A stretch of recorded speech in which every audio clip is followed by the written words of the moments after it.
4 nouveaux ministres nommés à l'occasion du remaniement gouvernemental du 25 février dernier ont prêté serment ici au palais présidentiel devant la Cour suprême et en présence du maréchal du Tchad Idriss Déby Itno. Souleymane Abakar Adoum, ministre de la Sécurité publique et de l'immigration, officier général de son État, Djimadoum Tiraïna, ministre délégué à la présidence de la République, chargé des armées, des anciens combattants et des victimes des guerres, officier général de son État, Adoum Fortey Amadou, administrateur civil, ministre de la fonction publique, du travail et du dialogue social, Aladjim Naorngue, ancien pilote de la défunte compagnie Air Afrique, ministre de l'aviation civile et de la météorologie nationale, se sont conformés ce 27 février 2021 à la loi fondamentale en prêtant serment devant la Cour suprême. C'est en présence, bien évidemment, du maréchal du Tchad Idriss Déby Itno, président de la République, chef de l'État. Après avoir ouvert la séance, le président de la Cour suprême, Samir Adam Anour, a invité le greffier en chef, Togia Allah Nujitolum, à lire le décret nommant les 4 membres du gouvernement, ce qui fut fait. Dans ces réquisitions, aux fins de prestation de serment, le procureur général près la Cour suprême, Mbaye Guédoum Kémia, a engagé les 4 nouveaux membres du gouvernement de peser avec rigueur chacun des mots contenus dans le serment et de s'acquitter de leurs tâches avec humilité. Chacun d'eux est invité ensuite à lire le serment devant la Cour suprême. Moi, Souleymane Abakar Adam, je jure solennellement d'être loyal dans mon travail. De ne pas trahir la nation et le peuple. De ne pas détourner les deniers publics. De ne pas dévoiler les secrets d'État. Et de respecter les engagements contenus dans la charte déontologique. Au nom de la Cour suprême, son président, Samir Adam Anour, donne acte de ces réquisitions, reçoit le serment des 4 récipiendaires et les renvoie à l'exercice de leurs fonctions. Le maréchal du Tchad, Idriss Déby Itno, président de la République, chef de l'État, a félicité les 4 membres du gouvernement et leur a souhaité plein succès dans leur mission. Le président de la République de Guinée-Bissau, Umbalo Siseko, a effectué une visite d'amitié et de travail au Tchad. Il a été accueilli à l'aéroport international Hassan Diamous par le maréchal du Tchad Idriss Déby Itno, président de la République, chef de l'État. En décembre de l'année dernière, il a séjourné au Tchad en qualité de président élu de la Guinée-Bissau. Quelques mois après, le président Umaru Sissoco Embalo revient sur ses pas en qualité de président en plein exercice. L'avion qui le transportait s'est posé peu avant 16 heures au premier rang pour l'accueillir, le maréchal du Tchad Idriss Déby Itno. Les retrouvailles étaient de plus solennelles et chaleureuses entre les 2 hommes qui ont honoré les hymnes de leur pays.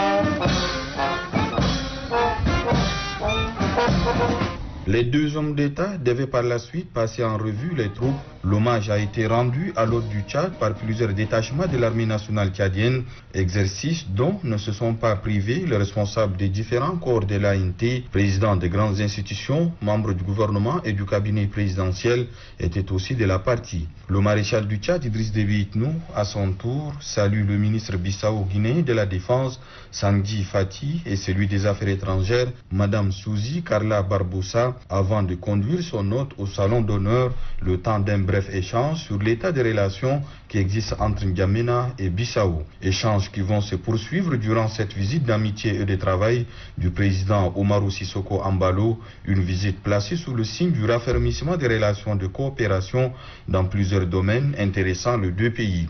Le Tchad et la Guinée-Bissau, malgré la distance qui les sépare, veulent être le modèle d'une coopération panafricaine au service de la paix et du développement. Une rencontre entre les 2 chefs d'État a eu lieu ici, au palais présidentielle. Le président Oumarou Sissoko Embalo au palais présidentiel, toutes les commodités et les honneurs lui ont été réservés.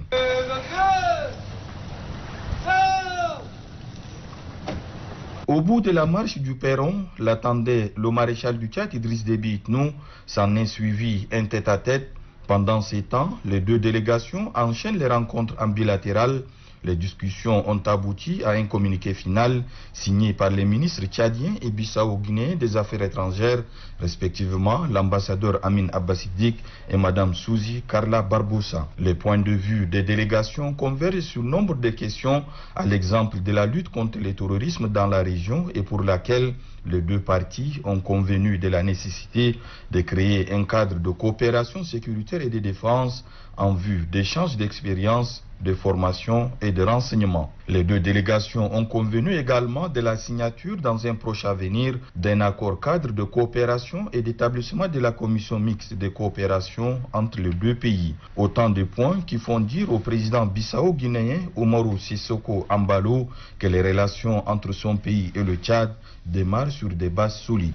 Comme vous le savez, le Tchad il a une expérience dans la lutte antiterrorisme. Aujourd'hui, c'est les choses qui frappent le monde. On est venu prendre l'expérience tchadienne dans ce domaine. Et également, n'oubliez pas, le maréchal président Déby, c'est un monsieur que j'ai toujours appelé papa. Et chaque fois, c'est très important qu'un fils vienne rendre visite à son père. Le président Oumarou Sissoko Embalo, qui voue un respect profond et une affection singulière envers le maréchal du Tchad, Idriss Déby Itno, quitte le Tchad en posant les jalons de renforcement des relations d'amitié et de coopération qui unissent les deux pays. La volonté des deux chefs d'État est de rendre ces liens plus dynamiques au service de deux peuples frères. Juste après l'entretien bilatéral avec le maréchal du Tchad Idriss Déby Itno, président de la République, chef de l'État, l'hôte de marque du Tchad, le président bissau-guinéen Oumarou Sissoko Embalo, est raccompagné à l'aéroport international Hassan Diamouz par le ministre d'État, ministre secrétaire général de la présidence de la République, Kalzebe Pahimi Débé. C'est dans le strict respect des gestes barrières dus à la pandémie de la Covid-19 que le ministre d'État, ministre secrétaire général de la présidence de la République, Kalzebe Pahimi Débé, a accueilli au parvis du salon d'honneur de l'aéroport international Hassan Diamouz l'hôte du Tchad, le président Oumarou Al-Mokhtar Sissoko Embalo de la Guinée-Bissau. Le ministre secrétaire général de la présidence de la République, Kalzebe Pahimi Débé, et l'hôte du Tchad se retirent ensuite au salon d'honneur où ils échangent pendant 10 minutes. Les échanges terminés au salon d'honneur, le président Oumarou Al-Mokhtar Sissoko Embalo est raccompagné au pied de son avion par le représentant du maréchal du Tchad. Membres du gouvernement, ceux du cabinet de la présidence et le maire de la ville d'Ndiamena ont tenu à saluer d'un geste de la main et souhaiter un bon vol à l'hôte de marque. Le ministre secrétaire général de la présidence de la République, Kalzebe Pahimi Débé, revient ensuite attendre sur les marches du pavillon d'honneur de l'aéroport international Hassan Diamouz jusqu'au décollage de l'avion présidentiel bissau-guinéen pour Bissau. La ministre de l'Aménagement du Territoire, Mme Amina Ihemir Torna, a remis officiellement les plans de la ville de N'Djamena au maréchal du Tchad Idriss Déby Itno. C'est le fruit d'un travail de longue haleine que découvre le maréchal du Tchad Idriss Déby Itno, président de la République, chef de l'État. Les supports qui lui sont remis, en effet, représentent une cartographie de N'Djamena issue des prises de vue spatiales. Les données géographiques retranscrites ont été étayées par des explications données par la ministre de l'Aménagement du Territoire, du Développement de l'Habitat et de l'Urbanisme, Mme Amina Ihemir Torna. Ces plans donnent une visibilité en termes de modèles numériques et d'images, fait-elle savoir, des données et des élucidations qui n'ont pas laissé indifférent le maréchal du Tchad, précise-t-elle. Ça voudrait dire tout simplement que nous avons une visibilité exacte au centimètre près des occupations de sol dans le périmètre urbain de N'Djamena. Alors le maréchal du Tchad a souhaité immédiatement que le périmètre urbain, si il n'a pas encore fait l'objet d'une loi, passe en termes de loi, afin que N'Djamena soit délimité exactement et qu'on sache quel est le niveau d'occupation de sol et qu'on prévoit un aménagement harmonieux pour les populations qui les occupent. Nous avons reparlé des inondations. Il nous a également instruit de continuer, mais sinon d'accélérer le chantier des canaux de drainage afin qu'on ne vive plus les mêmes inondations que l'année dernière. Nous lui avons également expliqué que cette carte va permettre de faire une analyse des problématiques sanitaires. Il s'agit également de définir l'impôt foncier. Nombreux sont les problématiques et domaines qui peuvent trouver des réponses appropriées grâce à cette base de données. Cet outil et les efforts en cours doivent cependant se poursuivre pour opérer des réformes découlant des éléments fiables à la disposition du gouvernement. Retranscrire le cadastre sur ce schéma passe par la révision du système de sécurisation du foncier.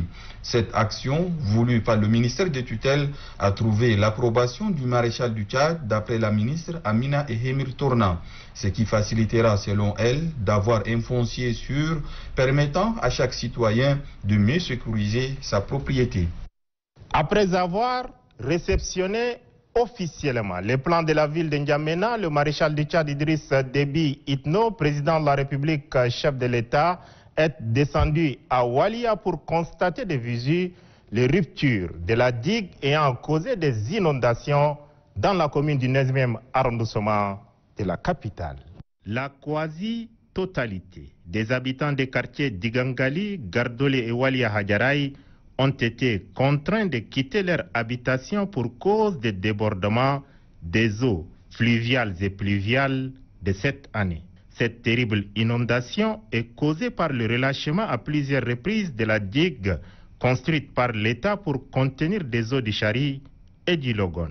Ce samedi 27 février, le maréchal du Tchad Idriss Déby Itno, président de la République, chef de l'État, est descendu personnellement sur le terrain pour constater de visu et surtout donner des instructions pour engager les travaux nécessaires devant permettre l'année prochaine à la population du 9e arrondissement en général et celle de Digangali, Gardoli et Walia Hadjaraï de dormir à son sommeil durant la saison pluvieuse. Sur place, des explications grandeur nature sur les causes et les conséquences du relâchement de la digue ont été fournies au maréchal du Tchad Idriss Déby Itno, président de la République, chef de l'État, par la ministre de l'Aménagement du Territoire, du Développement de l'Habitat et de l'Urbanisme, Madame Amina Ehemir Torna et ses techniciens. Le maréchal du Tchad visitera ensuite des endroits phares où les digues ont cédé. Ils sont venus pour faire l'état des lieux, lancer les travaux pour sauver Walia. Le maréchal du Tchad, Idriss Déby Itno, instruit fermement pour la construction des digues qui répondent aux normes afin que les prochaines années ne ressemblent plus aux sombres années passées. Le maréchal, donc très soucieux de la population de cette zone, a souhaité faire son constat de visu, parce qu'on lui avait fait un compte rendu, mais il a souhaité venir voir lui-même qu'est-ce qui se passe et qu'est-ce qu'il faut faire. Et après son constat, il nous a rapidement instruit de faire des études, mais surtout des études en vue de faire un canal en matériel durable, c'est-à-dire un canal fermé, d'abord pour sécuriser la population et faire en sorte que cette commune du 9e arrondissement soit le mieux viabilisée et que les populations vivent de manière sereine. Le député Mohamed Ibn Bishara, au nom de la population du 9e arrondissement, exprime toute sa reconnaissance au maréchal du Tchad. La question des inondations, ça serait vraiment un mauvais souvenir tout simplement. Et nous les remercions sincèrement du fond du cœur et nous lui souhaitons longue vie. Le passage destructeur des eaux dans les quartiers d'Igangali, Gardole et Walia Hadjaraï seront bientôt de vieux souvenirs pour ses habitants. Le maréchal du Tchad y tient. De retour au palais présidentiel, le maréchal du Tchad Idriss Déby Itno, président de la République, chef de l'État, a accordé une audience à l'ambassadeur extraordinaire et plénipotentiaire de la République populaire de Chine au Tchad. C'est dans le cadre du renforcement de la coopération gagnant-gagnant que l'ambassadeur extraordinaire et plénipotentiaire de la République populaire de Chine au Tchad, Li Jingjing, est reçu par le maréchal du Tchad Idriss Déby Itno, président de la République, chef de l'État. Faire une synthèse sur l'avancement de la coopération sino-tchadienne, c'est-à-dire faire un rapport à son excellence, Monsieur le Président. C'est écouter plutôt ses orientations, ses directives sur les futurs projets de coopération sino-tchadienne. Il a apprécié donc les résultats tangibles, fructueux, donc obtenus même avec le contexte Covid-19. Il y a des avancements très donc encourageants de la coopération sino-tchadienne en l'an 2020. La Chine a été un témoin privilégié de la concrétisation des grands projets sociaux au Tchad. Il s'agit entre autres de la raffinerie de Djarmaya, la cimenterie de Baoré, l'aéroport de Moundou, sans oublier les poses des premières pierres de bien d'autres chantiers. D'autres besoins vitaux tiennent à cœur le maréchal du Tchad. Il a donc souhaité que la Chine et le Tchad se coopèrent davantage dans le domaine d'énergie surtout et de l'eau. Donc c'est surtout l'énergie et l'eau qu'il m'a donc évoqué. Et vraiment j'ai l'impression que le maréchal du Tchad s'occupe vraiment de la vie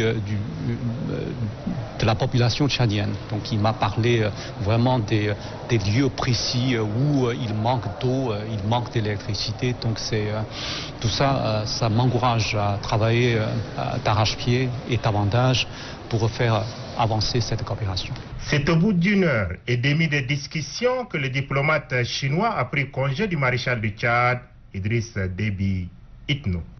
L'Institut du Forum mondial du tourisme a décerné au maréchal du Tchad Idriss Déby Itno une distinction. Cette distinction est remise officiellement au ministre d'État, ministre secrétaire général de la présidence de la République, Kalzebe Pahimi Debe. Le prix leader mondial du tourisme, en son 5e édition, a pour récipiendaire le maréchal du Tchad Idriss Déby Itno. Le président de la République se voit ainsi récompenser son engagement orienté vers la relance de l'économie de son pays en misant sur le tourisme. Le trophée et l'attestation sont reçus par le ministre d'État, ministre secrétaire général de la présidence de la République, Kalzebe Pahimi Debe. Le comité exécutif du dit prix, emportant son choix sur la personne du président tchadien, fait de lui le successeur du premier ministre éthiopien, lauréat en 2019. Le charisme et l'aura de l'homme méritent bien cette reconnaissance, renchérit le ministre d'État. Le caractère transversal du tourisme, rappelle-t-il, occupe une place de choix dans le programme politique du maréchal du Tchad, un pôle d'attraction touristique en mettant en avant les potentialités du pays. Ces potentialités, à l'entendre, sont des richesses intarissables qui n'attendent que le savoir-faire et les investissements, chose pour laquelle s'est engagé l'Institut du Forum mondial du tourisme en décidant d'organiser le dit forum en octobre 2021 au Tchad avec pour objectif de drainer la crème des acteurs et investisseurs du secteur. Les discussions au cours de cette rencontre de travail ont permis aux deux parties d'accorder leur violon sur la nature des projets sectoriels susceptibles d'être soumis aux partenaires lors du forum d'Amdiaras. Il s'agit pour le ministre d'État Kalzebe Pahimi Debe de multiplier les chances de succès au profit du développement économique, culturel et touristique du Tchad. Le nouveau sultan de Dar-Tama, Ahmad Taha Mohamed Abdoulaye, est installé officiellement au trône. La cérémonie d'intronisation s'est déroulée en présence du ministre d'État, ministre secrétaire général de la présidence de la République, représentant le maréchal du Tchad. C'est une mobilisation des grands jours, c'est samedi à Guéreda. Tous les fils et filles des Dar-Tama ont pris d'assaut la ville pour rendre agréable l'intronisation de leur 30e sultan, Ahmad Taha Mohamed Abdoulaye. La tribune officielle réservée pour la cérémonie est remplie du monde. À 10h20 commence la cérémonie officielle. Tout a commencé par la lecture du Saint-Coran, suivi des différentes interventions. Un bref aperçu sur les différents sultans qui se sont succédés à la tête du sultanat depuis sa création a été déroulé pour l'occasion. Le préfet du département de Dartama, Omar Hashim Adey, a salué cette mobilisation avant d'inviter la population à apporter son soutien au nouveau sultan pour réussir sa noble et exaltante mission. Le gouverneur de la province du Wadi Fira, Issakha Ahmad Arja, lui a adressé ses félicitations et lui a souhaité bonne mission royale dans le respect des lois républicaines. Fini la phase protocolaire, place désormais à celle traditionnelle. Conformément aux traditions Tama, cette étape commence par l'enrôlement du ruban et c'est son oncle paternel, Cheikh Abou Haroun Abdoulaye, qui s'est prêté à cet exercice. S'ensuit alors les ports du manteau qui symbolise l'autorité du sultan. Le sultan reçoit en plus l'épée, puis sa femme avance pour lui remettre les premiers cadeaux. Les membres du gouvernement à leur tête, les ministres d'État, ministre et secrétaire général de la présidence de la République, Kaldebe Paimi Debe, passent pour féliciter le sultan. Les sultans des autres localités du Tchad et ceux venus du Soudan passent également à leur tour dans la foulée pour féliciter Amata Mahamad Abdoulaye. Plusieurs cadeaux ont été remis au sultan par les différentes délégations venues pour la circonstance. Il s'agit des têtes de bœufs, des chameaux et des chevaux, ainsi que quelques objets en or. C'est dans cette ambiance que le sultan Amata Mahamad Abdoulaye a été raccompagné au palais royal.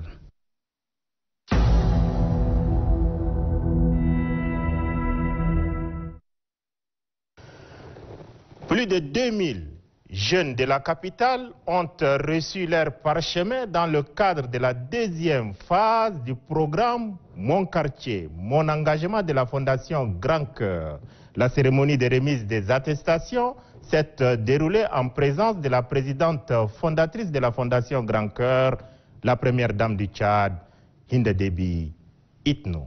Plus de 2000 jeunes ont reçu leur parchemin de fin de formation dans le cadre du deuxième volet de formation en entrepreneuriat organisé par la Fondation Grand Cœur. C'est la première dame, Hinda Déby Itno, présidente fondatrice de la Fondation Grand Cœur, qui a fait le déplacement du palais du 15 janvier pour leur remettre les attestations. Dans son programme Mon quartier, mon engagement, dédié à la jeunesse, lancé l'année dernière, ce sont des milliers de jeunes qui sont déjà formés en entrepreneuriat. La stratégie de la Fondation Grand Cœur est de former, accompagner et financer. Après cette phase, les récipiendaires seront donc accompagnés par des structures dédiées qui les aideront à mieux concevoir et à calibrer leur entreprise avant de recevoir des fonds pour le lancement des activités. Le parfum de la réussite se dégage déjà pour les récipiendaires. Merci de nous avoir offert cette opportunité et on compte beaucoup sur vous pour les prochaines étapes. Qu'Allah vous bénisse et vous protège, maman. Œuvrer pour l'emploi de la jeunesse, c'est enlever une grosse épine du pied du gouvernement. Le ministre Patal Legio, représentant son collègue de la jeunesse, a dit tout le bien que le gouvernement pensait de la Fondation Grand Cœur. La population tchadienne est composée de plus de 50% de jeunes de moins de 25 ans. Et ces jeunes sont les plus grands demandeurs d'emploi. C'est ainsi que la culture de l'entrepreneuriat et de l'auto-emploi s'avère des solutions humaines pour permettre à cette jeunesse de se réaliser et de se construire. Naître pauvre n'est pas un choix, mais mourir pauvre, c'est un choix. La première dame, Hinda Déby Itno, présidente fondatrice de la Fondation Grand Cœur, a galvanisé ainsi les récipiendaires et partant toute la jeunesse. L'engagement dont il est question sous ce vaste programme est la possibilité pour une personne de se lancer avec rien et au finish faire quelque chose d'utile, non seulement pour soi, mais pour la communauté. C'est dans cette optique qu'une panoplie des activités ont été initiées au cours de l'année 2020 et qui ont porté leurs fruits. Nous avons reconduit le volet entrepreneuriat et ce sont 1000 jeunes qui ont suivi le parcours Business Startup développé par l'association Beta Nadia. Ils viennent s'ajouter aux 1278 de la première phase. La jeunesse d'aujourd'hui, c'est la créativité, le goût du risque, la maîtrise de la communication moderne, le développement de l'entrepreneuriat individuel et collectif dans un contexte de chômage, notamment chez les jeunes, revêt donc une importance capitale pour l'avenir du Tchad, afin d'assurer l'épanouissement personnel de chacun à travers la création de nouveaux emplois et la vitalité économique de notre société. En organisant cette formation au profit des jeunes, nous voulons aussi appuyer les politiques publiques dans la promotion de la culture entrepreneuriale chez les jeunes. Le maréchal du Tchad, président de la République, chef de l'État, est convaincu que le développement de notre pays est tributaire de la capacité de sa jeunesse à entreprendre. Il s'est investi personnellement pour créer un écosystème favorable à l'entrepreneuriat et a mis des moyens conséquents pour permettre à la jeunesse tchadienne de migrer de l'idée à l'action. Je suis né pauvre, ce n'est pas de ma faute, mais mourir pauvre, c'est bien ma faute, dit un dicton. La première dame du Tchad, Hinda Déby Itno, se voit décerner un prix de l'excellence. La première dame, Hinda Déby Itno, se voit décerner le prix de mérite et de l'excellence. C'est Tchad Inter-Art qui vient ainsi d'exprimer sa satisfaction à la première dame Hinda Déby Itno pour toutes ses actions de bienfaisance. La cérémonie de remise de ce prix aurait pu être grandiose, n'eût été la pandémie de Covid-19 et ses restrictions sociales. Comme tout le monde le sait, et c'est visible partout au Tchad, la présence de la Fondation Grand Cœur dans toutes les activités de la jeunesse est visible à l'ONU lors de la première édition du Salon international de l'artisanat au Tchad en 2019. On a bénéficié d'une visite de la Première Dame et de son appui, la raison pour laquelle nous a poussé à lui remettre ces prix. C'est le premier prix du genre décerné par Tchad Inter-Art, explique Ousmane Abbas, promoteur du Salon international de l'artisanat au Tchad, SIAT. La première dame, Hinda Déby Itno, en plus de ses activités aux côtés de son auguste époux dans la lutte pour le bien-être social, a conçu la Fondation Grand Cœur qui, en 4 années d'existence, a fait parler d'elle en positif, aussi bien à l'intérieur qu'à l'extérieur du pays. Santé, éducation, entrepreneuriat des femmes et des jeunes, assistance en vivre et non-vivre aux personnes démunies. La liste d'intervention de la première dame et de la Fondation Grand Cœur est bien longue. Comme son auguste époux, le maréchal du Tchad Idriss Déby Itno, la première dame Hinda Déby Itno et la Fondation Grand Cœur sont au quotidien dans le feu de l'action contre la misère et l'inégalité sociale. Votre satisfaction reste et demeure notre ultime réconfort moral. Merci d'avoir accepté de nous recevoir chez vous et à la semaine prochaine pour un autre numéro de votre magazine Le Perron.